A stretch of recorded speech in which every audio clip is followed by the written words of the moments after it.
વિદ્યાવંત બાળકને વિદ્યા આપવી એ તો બધા જ આપે છે. બાળક એને સંસ્કાર જો આપવામાં નહીં આવે તો અત્યારના 10 વર્ષ પછી નામ નિશાને સંસ્કારોનું કઈ જગ્યાએ સંસ્કારનું સિંચન કરવામાં આવતું નથી બાબા. એટલે બાળકોને જ્યાં સ્કૂટર હોય સ્કૂટર એની અંદર પેટ્રોલ પૂરવામાં આવે તો પેટ્રોલ ના આવે ત્યાં બાળકની અંદર નાનું હોય એટલે એની માં શું કરે 1 લીટર ડબ્બો તૈયાર કરે, પાણીની બાટલી આવે, દફતર તૈયાર કરે, લેસન ના લખી મમ્મીને ખ્યાલ આપી છે લે બેટા તું જા.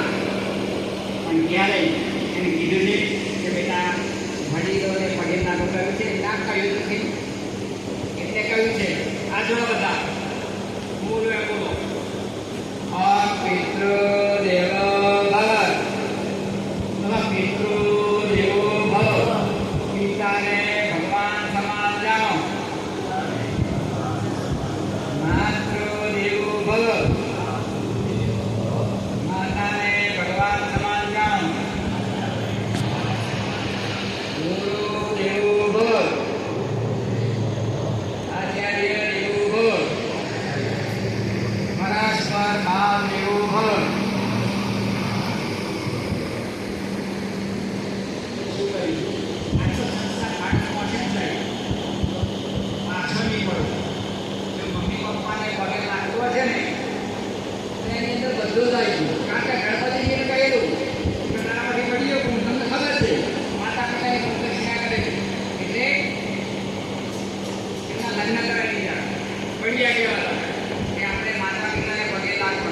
જેના માતા પિતા સ્વર્ગસ્થ ગયા હોય એ પણ પોતે આંખો બંધ કરી અને સમાધાન પોતાના મમ્મી પપ્પાને યાદ રાખવાનું, ત્યાં પગે લાગવાનું.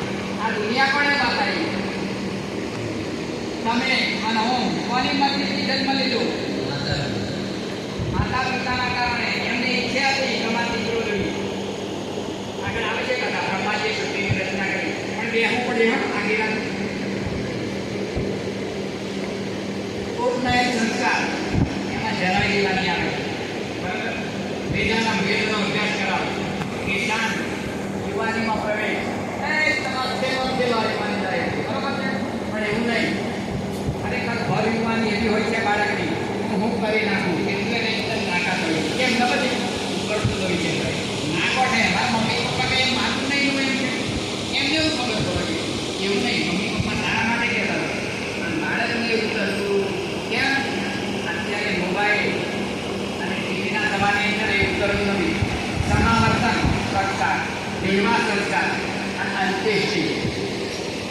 અંત્યેષ્ટિ વખતે પણ પિંડ આપવામાં આવે